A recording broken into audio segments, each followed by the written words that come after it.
Here we are, ready for the top 10 albums of 2024, in my opinion. At number 10 is Meridians by Fukutsushi. I already talked a little bit about this album on my songs list, but it's just so gorgeous. It's kind of jazzy, kind of ambient, just good stuff that'll make you cry probably if you think about life too long. Number 9 is You Like Music by Death's Dynamic Shroud and Galen Tipton. This one was a front runner in the early year for me. It's just really good electronic music. Death's Dynamic Shroud rarely disappoints despite how prolific they are. Number 8 is Fearless Movement by Kamasi Washington. It's really hard to disappoint me when you have jazz arrangements that are just this big and lush. And hey, look ma, 2 jazz albums in my top 10. Number 7 is I Got Heaven by Mannequin. Name and address with hell. Band name and album artwork both censored for the fear of this being taken down. It might not be breaking any hard boundaries, but it's really good punk writing and it's just an album that speaks to me.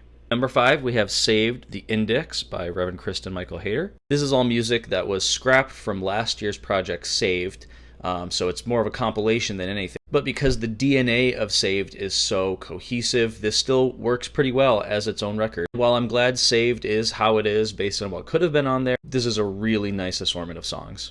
At number 4, we have Bright Future by Adrian Lenker. The opening track to this record makes me uncomfortably sad, like existentially and philosophically sad. And the rest are also really good reflections about life, sad or otherwise. I particularly like the pacing of this record. At number 3, we have Everything Came Spilling Out Like So Much Water from the Dam by Vian Cole. Try saying that 3 times fast. It might be an upset to some of you that this is above some of your other favorite records from the year, but let that be a lesson to investigate this one because it's really good. It reminds me of early Neutral Milk Hotel, and the songwriting is superb. Number 2 is Imaginal Disc by Magdalena Bay. I had to wait a long time to listen to this because the hype was building so rapidly, but I get it. It's just funky and cool and a great pop record. And do check out their YouTube videos for the lore of this album. It's fun.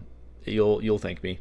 And finally, the big reveal for the number 1 album. Nobody should be shocked. It's Diamond Jubilee by Cindy Lee. I have been talking about this record for a while. Not only is it 2 hours of beautifully hazy 1960s and 50s referential psych music, but it's also only available on Bandcamp and YouTube, sticking it to streaming where it hurts. It's hazy, melancholic, and angelic at times too.